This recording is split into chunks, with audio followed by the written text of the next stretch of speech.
to the second block of our summit, dealing with consistent and repeatable testing and the operator's water cooler moment in testing, asking the question, what is needed, what is missing, and what is working? Please welcome on stage the panelists of the panel Talk 1.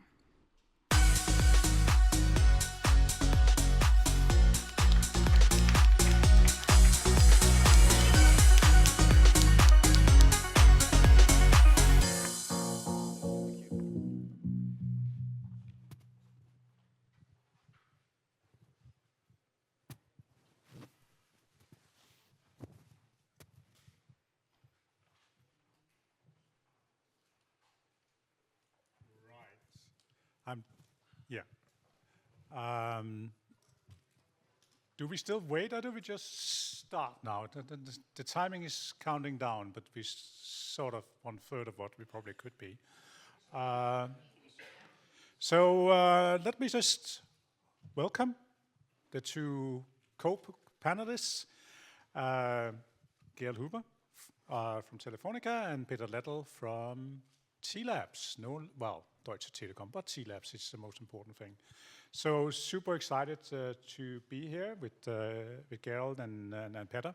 And I think that the topic of today is really about testing, as it says up here, and what we need, and also, of course, what is working. That's always good too, but it's never really necessarily always interesting to hear about all the things that works. It stimulates us much more to hear what are the challenges ahead in terms of what we are missing or what might not be working so well. So basically, let's kick it off with Gerald. Would you start out sort of just maybe very quickly presenting yourself, and also in your opinion, take it from there. What do we still need, and also if there's anything we're missing. Okay, so hello, my name is Gerald Huber from Telefónica Germany, and I'm a senior innovation manager, so I'm taking care about new stuff. More the practical part, so also here in I14Y, the representative of Telefónica. So what do we need? So as I said, I'm from Telefónica Germany, so we're an operating business. We are not the Telefónica global part. So the global colleagues are really taking care about the very far future. We are more still into doing 5G. Sorry, I know this may be over, but we still build it. And so for me, the thing what we need as an operating business is really we need things we can build. Operating business means we are factory. So we are optimized on building fast, very efficient, high number of sites, or rebuilding them or changing them. So that's really key that things are working, and also for running them. So in operational, the automation is key. All these things I think are part of an Open RAN discussion, so that we need to have serious tests so that our things are interoperable. So we need this, and things are working on automation level, so having maybe not the rig, but something similar, or which is taking over the function of doing things automatically. And unfortunately, we're not very far there. Right. No, that certainly could make sense. Peter, also to give you the chance to just briefly introduce yourself, and you have been involved in Open RAN for quite a considerable part of the last 10 years, I think, or 8 years at least, and have gone through a lot of stages from original design and strategy, vision, to a lot of the intricacies of the testing part as well. So give us your view on this. Thanks, Kim. Thanks everyone for having me. And yes, as mentioned, so I recently joined T-Labs, but as outlined, so I had a pleasure to be with the Open RAN topic from day one, and saw the whole evolution. So from the broader perspective, of course, in order for operator to be able to deploy solution and deploy it at scale, it needs to be performant. It needs to be at least as good as the existing solutions. It has to be as good, not only performance-wise, but also TCO and cost-wise. And as we all experience during the period dealing with ORAN, of course, disaggregation brings complexity, and having a chance to deploy solutions in a multi-vendor way, it also has considerable requirements on being able to test it in an efficient way. And of course, a community has been working hard on developing test specification, test frameworks. We have also made great progress building a kind of industrial alignment and also community of open labs like I14 YLab here. That is helping industry to bring components, to early integrations, do testing, and then for operators to be able to reduce efforts on it. Is all already in place to be able to do that? Probably not. We discussed here. So how can we automate all the process? How do we make sure that the efforts that is done in the open lab is then really propagated to the real operators' labs and reducing efforts they need to spend in the introductions process? So I think this is all continuous process to increase efficiency, and towards the end, making sure that the solution is as performant as existing ones, and it is also commercially attractive.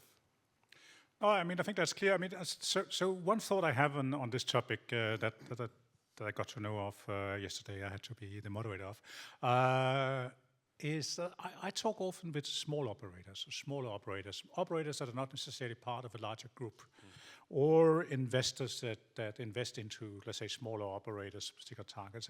And one of the points I often hear from them is like, this really looks very complex, and it's rather intransparent. How could we, as a small operator that might not have thousands, or let's say 30,000 or 100,000 of sites, benefit from Open RAN?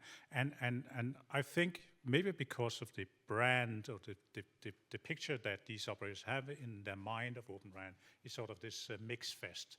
You basically just take a maximum mix, and that sounds very complicated and to integrate. And if you don't have a big organization to do that, it becomes very complicated. So I'm very interested in when you look at engaging smaller operators or getting the general idea about what Open RAN is. Everybody knows that the testing is super important because it has to work from day one, or you don't take the risk of exposing millions of customers to this new technology. So how do you ensure that confidence is sort of not only on our level, on a DT, Telefonica, Vodafone level, but actually also something that smaller operators might also embrace, which I honestly think is a bit of a challenge of what Open RAN has today. Is it clear what I ask? It is. What I'm thinking just about is, of course, I represent the tier one big operator, but trying to get into the shoes of the smaller ones. So you are completely right with the sentiment. So you do not have that capacity, that organizations that really build new solutions. But I think that one of the approaches could be that you probably be kind of a smart follower. You look at the solutions, even if these are multi-vendor and if these are working in DT network or AT&T network or other big operator network, probably it would work in my network as well.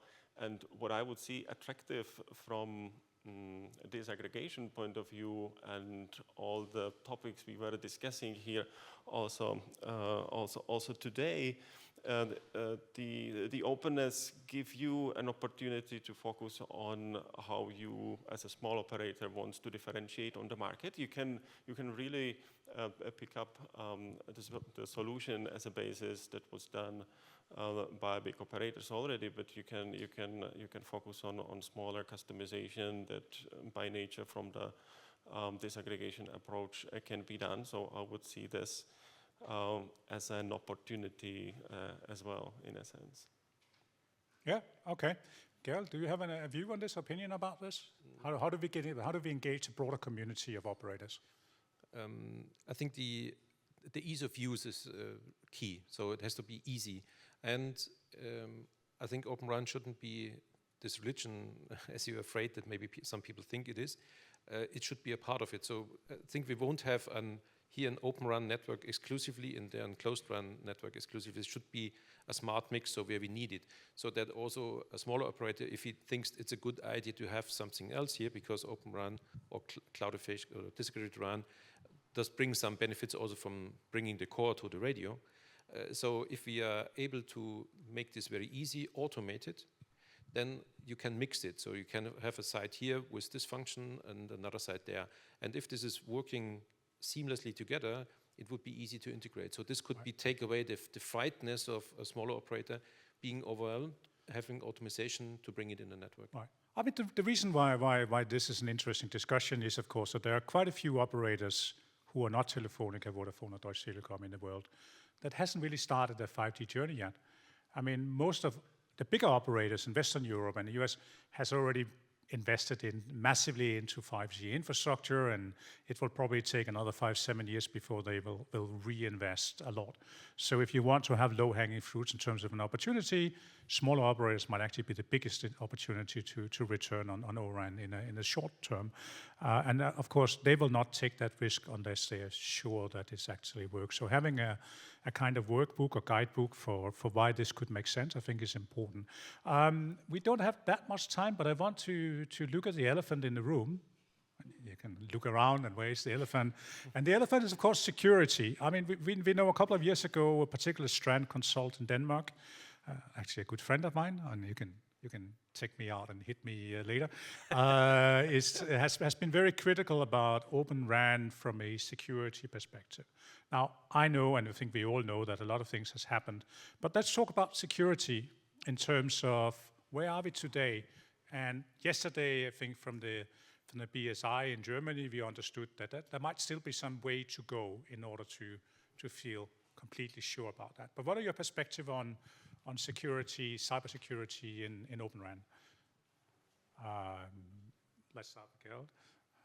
Well, I think security and automation and high speed of automation is something not very well working together. So if you plan to have software releases daily or something like this, it's very critical. So I think we need to, it's a key, of course, we don't have to discuss this, but we probably won't test things until that's in the lab. So there probably need to be smarter solutions. Of course, it has to be part of the DNA of the Open RAN itself. So it cannot be that someone is delivering something which was in the past reality and still has huge security gaps on the hardware. So this cannot be. But we also need to take into account that we want to be fast. You know, AI will change things, so we need to be sure that the AI is doing right things. So it's the next level, I would say. Yeah, Peter, your perspective? No, I definitely agree in terms of that security is of utmost importance for everyone in that environment. Also from the ORAN Alliance perspective, there was already in the past a lot of focus put on security-related specifications. Of course, everybody understands that moving towards a further disaggregation is increasing the attack vectors. On the other side, also brings much more transparency. You work with open interfaces, so there are also some opportunities. You have smaller software components you can much faster adapt and develop security-related patches when needed.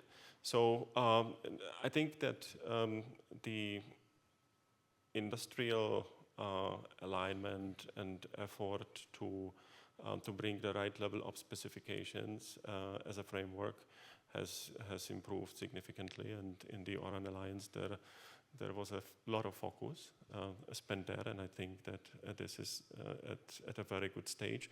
But of course, we can never sleep because, of course, this is evolving, and like you mentioned, so all the developments towards AI. So how do we create a framework that on one side allows AI to bring the benefits into the network in a multi-vendor way? So how can we assure model exchanges and communication between AI agents on one side? How do we make sure that we automate all the lifecycle management and integration into the management system? So these frameworks they need to be developed, but then also including security. So how do we assure that the AI agents have identities, they have verification credentials, they have all the security capabilities that are needed, because this is obviously seen by a big